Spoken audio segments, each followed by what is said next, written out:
We're here. Yes. Are you excited? I am very excited. I'm excited too. This is awesome. I have gotten to know you through starting here at AISC together. We got to start and do Fellow all newbies. Yeah, it's great. So I'm here with Doreen Garrigan. Doreen is our lower school principal here at AISC, doing some amazing work, and excited to hear more about your story, about what brought you here. Yeah. So would you want to start with just kind of like giving us an introduction on where you've been, what you've done, what has brought you here? It's such an amazing story. Yeah, no, it is though. You've told me some amazing things about what has happened. Thank you. Yeah. This is my 36th year in education. Awesome.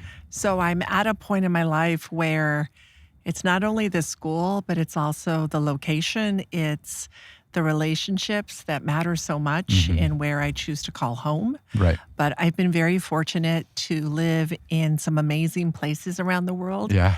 And what brought me to Zagreb was an interest to return to Europe. I have a daughter that lives in Scotland. Okay. And so proximity is nice. The proximity was huge. That's great. My other daughter's back in the U.S., and I have 2 granddaughters. Oh. So when that happens, your life becomes more about how far is that distance to get to see my grandchildren. Yeah. So that was a huge draw, but I moved here from Rio de Janeiro. Yeah. And it's really interesting to hear the reaction of Croatians when I say I lived in Rio. They're like, why are you here? Yeah. Because it's been winter. Oh, for sure. And there were a couple of days I asked myself the same question when I could be at the beach. It's so cold. Yeah, exactly. Yeah. But I loved Rio. It was an amazing experience coming out of the pandemic. Sure. I went there in 2020. Oh, wow. So it was right in the middle. So you started in August of 2020.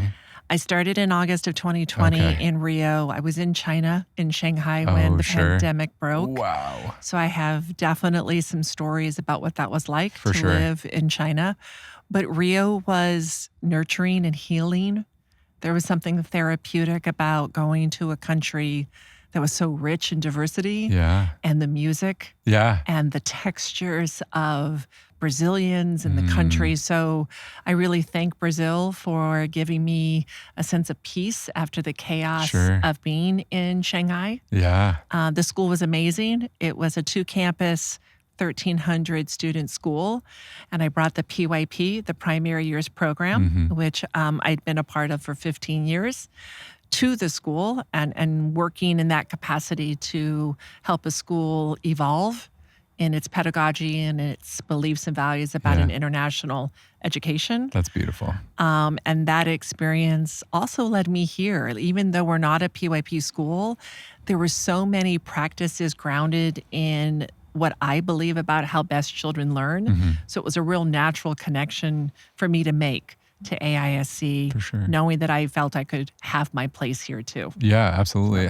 Have you noticed how different were students that you had in Rio versus students that you have here? Is there much of a difference? It is different. The school in Rio had a Brazilian population at about 75%. Oh, wow. So it was my first international school where the host country nationals were the majority. Wow. Yeah. So the language of play was Portuguese. Yeah.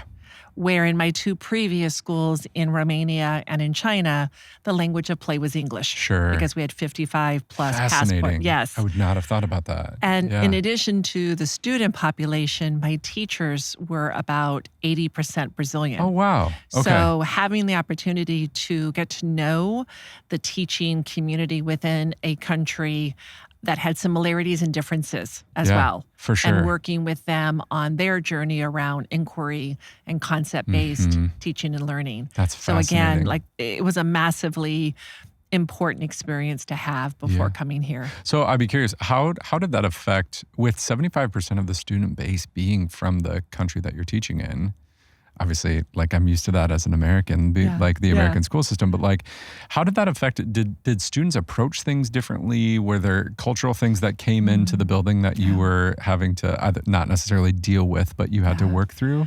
It's a great question. One of the first things I noticed about Brazilian students was their comfort with adults. Sure. There's such a familial culture. In a good way. in a really good way. Good, beautiful. The way the conversations flowed from very young children to upper school age, they're so accustomed to being around large families that they literally just approach school as an extension of family. Sure, yeah. So that's beautiful.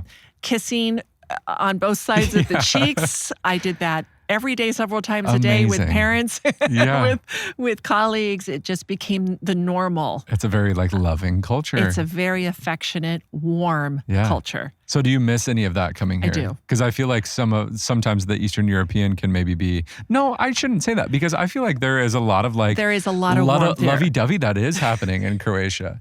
Where I found the warmth here in Zagreb was around my dog. Oh, sure. Funny. So my dog Molly, who I adopted in Brazil. She is very Brazilian. I tell everyone who meets her, she's very Brazilian. She doesn't know a stranger. Doesn't want to go outside and be in the snow. She was funny. But everyone in the park that I live near, Croatian, has been so warm and affectionate and immediately strike up conversations. And they speak beautiful English, which has been lovely. And also I realize you're going to hinder me from learning Croatian because in Brazil I had to learn Portuguese. Yeah, and it's incredibly humbling too how many people know English. It really is. I'm so impressed. I'm the dumb American that only knows English and a little bit of Spanish, but That's it. But so warm and again that connection around our animals. Sure. And the gathering. And in my park, I'll just look out and watch. And there's all these little pockets of friends and even strangers connecting through their dogs. Right. So that's where it's been my connection of warmth here. It's a fun way to bridge the gap too. It really is. Yeah, with a nice little puppy. I think that's fun. Why education? What got you into, did you teach first? What did that journey look like? I spent 20 years as a classroom and gifted ed specialist before I ever stepped into leadership. Yeah. And I tell colleagues, I was that teacher that I raise my hand at a faculty meeting and go, I'm sorry, could you tell me where this is in the best interest of children? Sure. I was that teacher. That's great. And my outspokenness definitely had its fans and definitely had its critics. Sure, as it does. As a principal, when I'm working with a teacher that has really strong points of view, I can recall that feeling of passion and advocacy. Yeah. So I think I still view myself as a teacher first. Sure. And when I'm having to make leadership decisions, it's important to have that lens because I spent 20 years and I loved teaching. Yeah. And I was good at teaching. And the way in which I had to walk that, journey, stepping into another role, there are times where I would ask teachers, can I just come in and teach with you? Just miss being around the kids. I need to get out of my office. I need to connect with children. Yeah. And that's still very, very real for me. Sure. So it's just such an energy, especially with lower school, I can imagine. You just go in and you're getting all the hugs and all the kids are carrying. I mean, Rory right now is carrying around a little triceratops that he was excited about. He brought it to the community meeting today. He had one any chance. Of course he did. He's so funny. He loves his dinosaurs. But that energy that comes from the little kids, is, I'm sure that can be difficult sometimes. But what is something working with students, I think specifically, working with teachers specifically at AISC, what has been a rewarding part about that? What have you done that you've had a lot of fun with working with these people?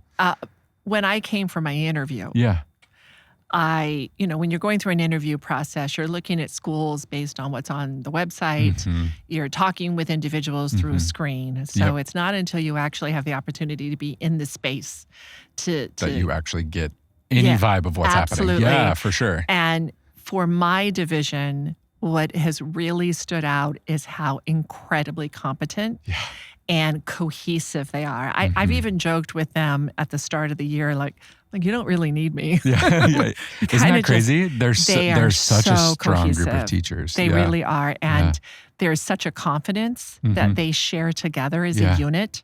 So for me, being the new person, it was really taking that step back and just listening and watching and affirming. Yeah. This is working so well. You're doing it right. How can I help you? And then also trying to find where do I fit in as a leader and where we go next.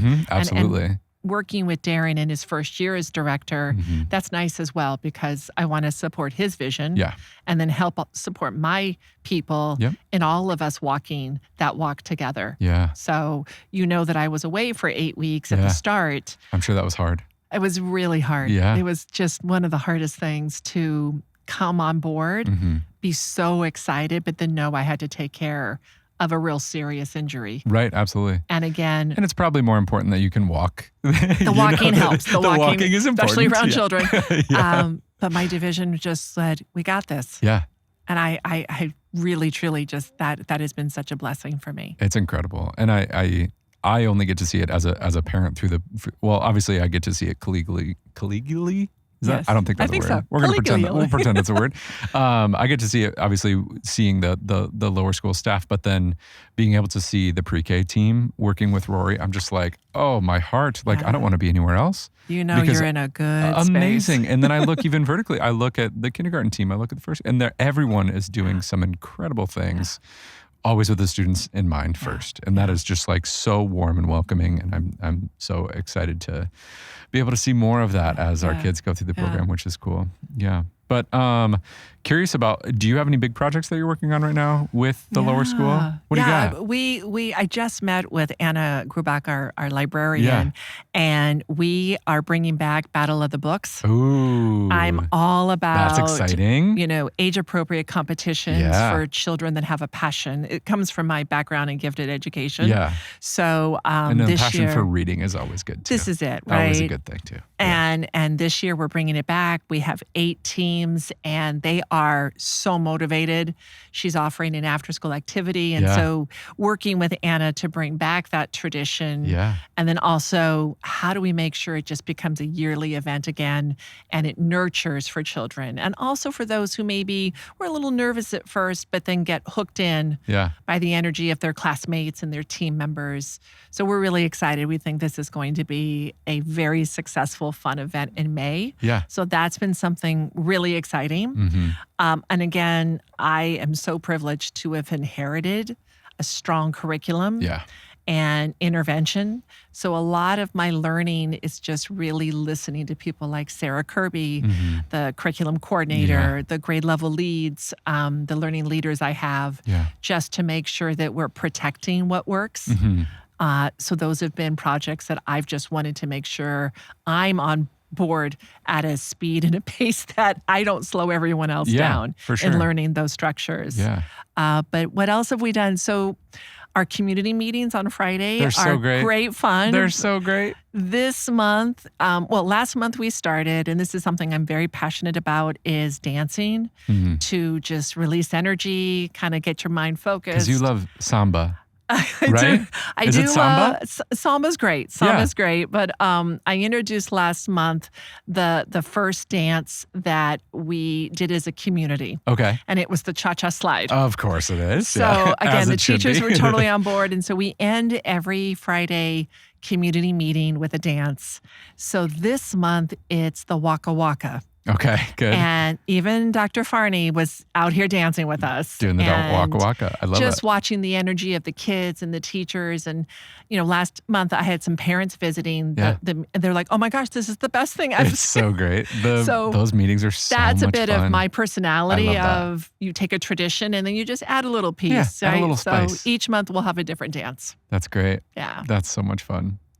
So today's a Friday. We like to record these episodes on a Friday, so that's why we get to experience a little bit more about the community meeting. But I'm curious if it's not a Friday, it can be a Friday too. What does like an exciting day look like for you, and not necessarily exciting in that you're running around putting out fires, but that's a day I go home and go, oh yeah, I need to just like take a 12-hour sleep. That's what I want right now. But what does an exciting day look like for you? I think for me, when I go home and I can answer the question quite easily of, were you supportive and available to the people that needed you? Yeah. So, it's two-pronged. It's kids. Well, it's multiple prongs. It's parents. It's the teachers. It's fellow leadership members. Yep. So I think the most impactful days are when I'm accessible and available to support a question, a concern, a celebration. Sure. I love when teachers message going, hey, we got this great thing going on in the classroom. Do you have 5 minutes? Yeah. I'm like, I'm there. Absolutely. Let's do it. That is a really exciting day when you can pop in and the kids see you. Right. Hey, Miss Doreen, this is what we're doing. Very cool. Dawn Malarvey in grade 5 is fantastic for that. Yes. She really wants to make sure the kids see me celebrating with them. Right. So those are really good days when you go home and go, yeah, that was a really good day. Yeah.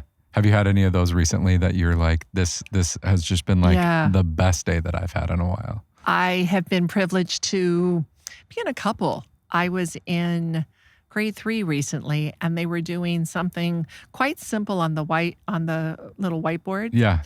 But the way in which they were collaborating together. Yeah. And oftentimes when I'm doing a walkabout, I don't want teachers to stop what they're doing. Yeah. It's really, truly. You just want to be a fly on the wall. I'm actually not there to see them. Yeah. I'm there to see the kids. Yeah, exactly. Yeah. So I love when the teachers just keep going. Yeah. And I'm able to see the more natural energy of what's happening. Yeah. So those moments are quite cool to walk out and go, wow, I wish people could see what I see in a day. Right. It's so beautiful. Or like pre-K is I mean, any moment in time in pre-K, you're going to just see so many facets of learning in action. Yeah. And the way in which they're documenting in real time. Yeah.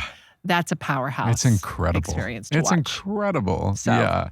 I wish that I could walk down by their wing when things were happening, but I think if I peeked my head in, then I would get, Dad! He would yell at me. Yeah, exactly. But, I do, like, from what I have been able to see, it's incredible. And I know that pre-K is not an exception to that. I know that there's a lot of incredible things that are happening. How about, like, a misconception? What would you say is the biggest misconception, maybe for a principal or a lower school principal specifically, one that you would love to debunk? Gosh, a misconception. Gosh, that's a great question, because I think for the most part here, the proximity to the classrooms is much easier for me to just take a walk. Yeah, for sure. So I feel more visible here than in my previous school, which was on a mountainside, 10,000 stairs. Yeah. So getting to different locations took time and deliberate intention. But maybe the misconception of what I actually am spending my time on and just the amount of things that are happening behind the scenes to ensure that high quality learning continues. Sure. That those aspects of the role, relationships with the board, relationships with parents. Yeah. It's nice when I can connect with parents outside of a crisis. For sure. Those are really important moments. Because I think sometimes the misconception could be that you are the authoritarian, that you are the one that has to lay the law down, which in some senses that does need to happen in some cases. Absolutely. But knowing that you are here for the kids in every way, shape, or form. And I think that's a good way to approach it. I like that a lot. How about Zagreb specifically? Let's dig into some questions about that, because there are some incredible things that I think we can talk about. Have you had a moment recently where you're like, yeah, I'm living in Europe. I'm living in Zagreb now. Like, have you had any meal experiences besides taking your dog to the park? Have you had anything else about that? Oh gosh, I haven't had truly as much opportunity to explore Zagreb. Sure. Because of my surgery Absolutely. and the rehabilitation. Fair. So I've had to give myself permission to go slow. Yeah. I think at one point I was a bit frustrated that I wasn't out there, taking the trams everywhere and seeing all the sights. I had been to Zagreb before, 10 years earlier. You had. Yes, Amazing. yes. So That's great. I had done the whole Croatia experience. Sure, great. So a lot of it is, yes, I've been there as a tourist. I'll return again as a resident. Sure. But I think looking forward, I want to make more of a concerted effort to get to the old town. Sure. Yeah. Again, it's the stairs. Yeah, fair. I get really nervous around. Absolutely fair. Yeah. But a Zagreb moment, when I was traveling around the city with still using a crutch, every single time I got on the tram, someone gave up their seat for me. Did they? I was like, it's okay. It's only one stop. No. Sit down. I was blown away by that. Every time. Every single time. Man, woman, old, young, did not matter. Once they saw me come on there with my crutch, they gave up their seat. I've never experienced that before. That just like tells the story of the people of Zagreb, though. Yes. It does feel that way. Yeah. I think we've had a similar experience with with a stroller. Anytime that we get on the tram with a stroller, they're like, "Oh no, let the babies come in here. Let the babies come to the spot." I'm like, absolutely. That does not surprise me I at know, all. but it's just so warm, so welcoming. Yeah. I haven't had anybody that was like I'll say, "Sorry, I speak English," and every single time somebody was like, "Okay, how can I help?" And it's so warm and welcoming. And what I've had some exciting time with teachers specifically in the school saying, it's so cool that you and Haley are going out and exploring the city and are exploring Croatia. Because I think oftentimes people think of Croatia as like, or sometimes I've heard that people are using Croatia as kind of like a stepping stone to the rest of Europe. Yeah. But there's so much beauty here. It's a 2-day stopover before you go to Italy or France, But there's so much beauty here, and there's so many wonderful things to get a chance to go and see. And the people, like we were just saying, like the people are so warm and welcoming that it is so much fun to like get a chance to just explore around where we are, which is beautiful. And there's layers to it, so I don't feel like I'm going to be bored anytime soon. Yeah, absolutely. Absolutely. That's wonderful. There was something else. Did you have a moment that made you laugh, that made you love or laugh about Zagreb? Well, I had the opportunity to really experience the medical system Oh, firsthand. Yeah. And coming from America, many of our American relatives are like, "Why are you having a knee replacement in another country?" Yeah. And I said, "Well, let me tell you why." Yeah, seriously. Because the state of the care, the quality, the expertise of the surgeons are exactly the same, if not better. Yeah. And at a cost that I could honestly afford. Insane. It was, so I smiled a lot when every Croatian nurse came in, and they must have had on the American or something, the English speaker. But I had one nurse that did not speak English, and she just chatted away with me in Croatian and just like talked with me like I was her longtime friend. Yeah. And I remember chuckling going, "Oh my gosh, this is one of those moments," right? But then I just thought, it's kind of cute that she's like, "I'm just going to talk to you like you're someone I know. We're just going to act like we're best friends." Yes. And we're just going to keep going. I had a good chuckle with that. And then my physical therapist, Marco, at first I really hated him and I was not very nice. Yeah. And he, in his very, Central European way, went, "Yes, you can hate me, but you need to be here." And now it's a relationship of such trust. Yeah. That we laugh half of my treatments. Good. That's good. I know about his family. He knows about my daughters, my birthday. It is such an important relationship right now in my life, and we laugh while I'm in pain, stretching my knee and muscles. Right, doing all those things. Yes, but that's another, one of those people that is just pretty typical of Croatian people. Yeah, and he was pretty blunt. He was like, "Girl, you need to work those muscles." Yeah, the bluntness is fun. And I've even noticed that sometimes with Croatian students, that sometimes they're a little bit more like, "No, just tell me what I need. Let's talk about it. Like, let's not beat around the bush. Let's just like get down to it," which is great. Is there anything we were just having a conversation today about culture. And I'm curious, what sort of things do you think that you are contributing to the betterment of the culture of AISC? What are some things that you're using as stepping stones for your teachers or conversation points when maybe you're talking with stakeholders or things like that? Yeah, I think it's important when you're a principal and you are leading culture that you're also open to receiving the culture. Sure. Because that can sometimes be the biggest learning moment to understand culture that's already in existence and not succumbing to the pressure to create it in a different way. Yeah. What drew me to the school was the school culture. So to feel an integral part of that culture and then also, again, to find your place. Yeah. So I think just the degree of proximity, being available so that my colleagues see that I am approachable that they can come to me for celebrations. They can come to me if they need a good cry.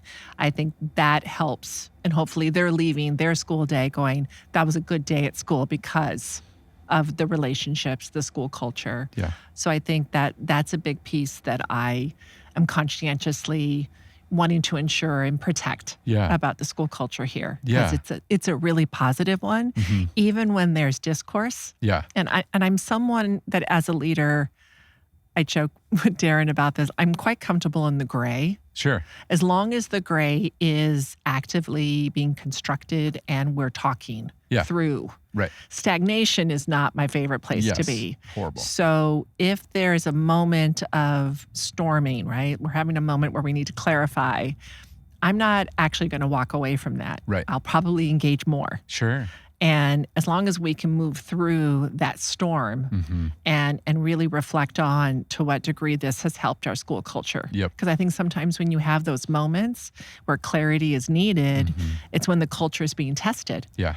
And so when you get to a fruitful, conclusion, it should be affirming where the school culture is intact and we're really leaning on it, but also not taking it for granted. Yeah, for sure. So I think that's where I find myself wanting to be proactive in building and sustaining school culture rather than reactive. I've been in situations, especially post-COVID, where everything felt like it was coming at me. Sure. And the impact on school culture was absolutely being felt. Absolutely. And those are really hard situations to kind of come out of and dig out of. But I think what you were just talking about earlier about, keeping the strong relationships with your teachers has helped to make that, and with your students, has helped to make, continuing to build the culture, continuing to keep the doorway open and making sure that people are comfortable having those tough conversations or easy conversations even, it helps make those things easier, helps make all of the things that we can use for construction, make that much more easier. And that's one thing that I am thoroughly impressed with, the conversations that Darren is having with us about just making sure that, like, hey, this is our operating procedure. This is what we're doing. And if you don't like that, sorry, I think that's exactly beautiful. It. When it gets tested, you can go, no, this is important to us. Yeah, absolutely. And continuing to just nope, we're going to put our foot down here. This is going to be how we are, I think is great. Yeah. As the husband of a school counselor, I also see all of the value of those things. I am always thinking about, how could I have had that conversation differently in order to be more productive, for the culture of my classroom? Because it does start as small as the relationships between student and student, between student and teacher, between student and everyone else. But it's that idea of making sure that everyone is part of the conversation first in order to make it strong, which is great. Yeah, completely agree. Yeah. Anything that you have had, any difficult situations that you are comfortable talking about in relation to culture? In my previous experiences, I think I've always looked at my time at each school almost like a chapter in a school's history. Yeah, for sure. A chapter in its book. And I have had moments where I became more aware that I was part of a school's period or chapter of negativity. Sure. And that's probably some of the areas that I have to give myself some grace. Yeah. Ask for forgiveness. Yeah. Because you're in the moment of the hurricane trying to do the best that you can. Absolutely. I think COVID, again, when I was in China, was really challenging to sustain school culture when I had teachers in 23 different countries. Yeah. And, students were in different time zones. And I was not in China until towards the end. And some of those lessons I learned about how much teachers needed me. I think I second guessed that they were with family. I was with family. Yeah. And that should be okay. And came to learn through some feedback from teachers like, hey, we really needed to see you. Yeah. Even by video. Right. And actually, when one teacher said, Doreen, your emails are nice, but we're not hearing your voice. Sure. We're not seeing your face. Yeah. And I was like, wow, okay. Yeah. So I started doing videos. Right.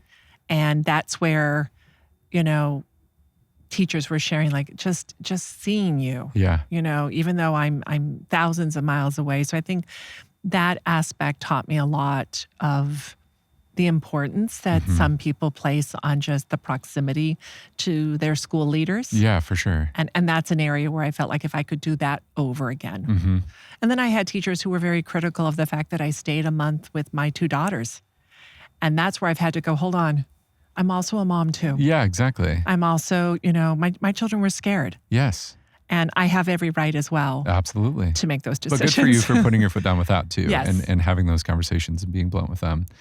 But I think it is so important that you talk about like that idea of proximity and how beautiful that you were able to learn from that experience, and God, if I could think back to like my first year teaching and just like watch myself teach for a moment, we all have those moments, we all have those things that we get to learn and be better from, but it does take the wherewithal of knowing what was wrong and being able to fix that. So how beautiful that you were able to be like, this is something that I want to be better at. And this is something that is going to be a priority for me continuing forward. It also takes teachers who are not afraid to give that feedback. Definitely. Those moments, I've said this before, and sometimes I think people don't believe me. I really love to be proven wrong. Sure. I do. Sure. I had an EAL teacher who one time came up and gave a suggestion on a type of assessment and having other teachers administer it. And at first I was like, let's not do that now. Yeah. Probably was dismissive. Sure. She came back 30 minutes later and she goes, Doreen, no, I really need you to understand this. And then I paused. I said, okay, talk me through. And we ended up implementing it. And it was one of the best decisions in terms of increased morale at that time for my Chinese co-teachers and the manner in which we were getting stronger data. Yeah. So she was right and I was wrong to dismiss her. Yeah. And so those moments when I learn from a professional educator to say, I need you to listen to me. Yep.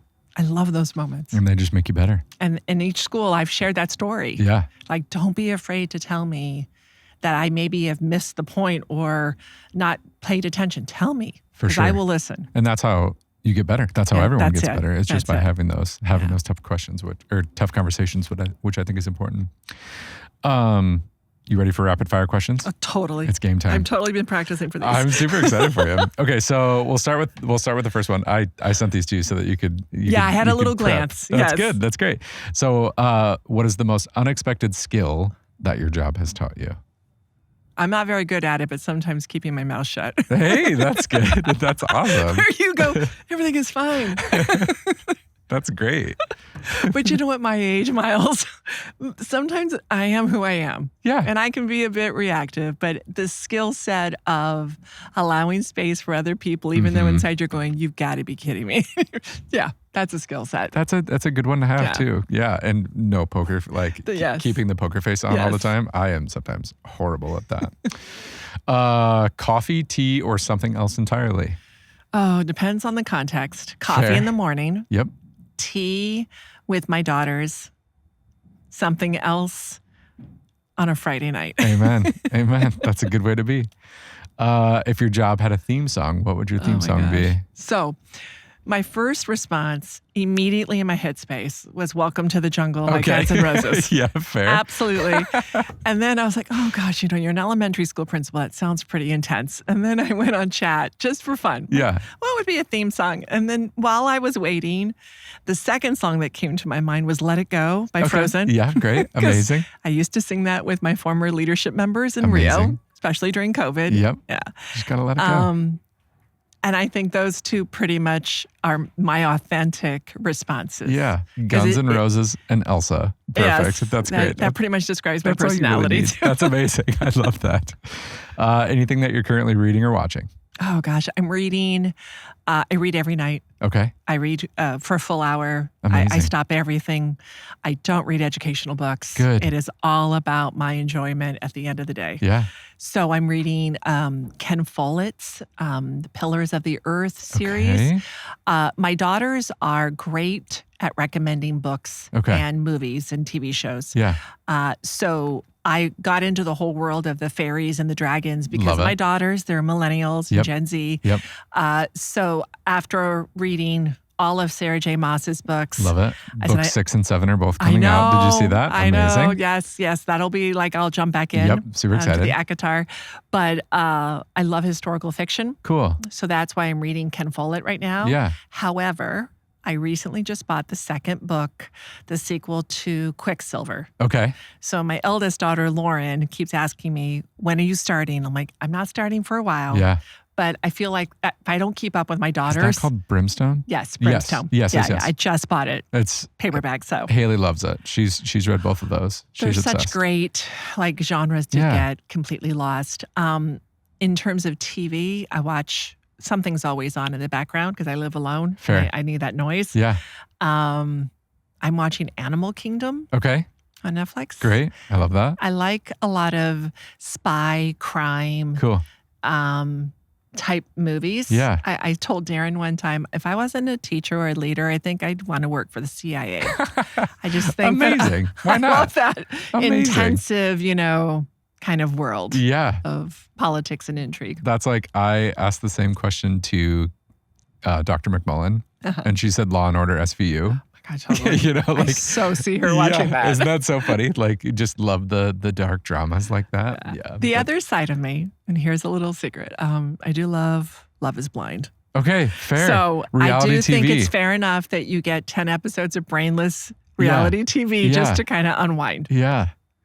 Our reality TV that Haley and I love is The Great British Baking Show. Oh my God. Love. We will watch that on repeat. That's like a comfort show for us at home. Yeah. Love that. That's so funny. Yeah, you'll have to ask Haley about the Quicksilver and Brimstone. Okay. And you'll have to also talk to her about, did you read Fourth Wing as well? Yes. Okay. I prefer Fourth Wing. Yeah. There's a bit of a debate between my daughters and me about Fourth Wing or Quicksilver. Because those are parallels to me. Totally. Yeah. But I'm a big Fourth Wing. Maybe because it's in a school setting. Yeah. I don't know. It feels kind of like Harry Potter meets dragons, and then it gets much darker than that. I just love the whole dragons praying, and I love all of that. That's really, really fun. I love that. And then your last one is, what is something that instantly makes a school day better for you? I think access to kids. Amen. That's it. Yeah. If I'm around children, I'm good. It's just like instant joy. It is. I love that. Anything that any like final tidbits or anything that you want to share with the audience before we say goodbye? Just how grateful I am to be here. Yeah. I feel like I've landed in a really exciting place. Yeah. And Zagreb, thank you so much to this city and this beautiful country for welcoming me. I feel pretty blessed right now. That's awesome. It's a great place to be. It is. We love it. Cool. Well, thank you so much for being on. Thank you, Myles. And this was great. We'll have to have another conversation about this sometime soon. All right. Thanks.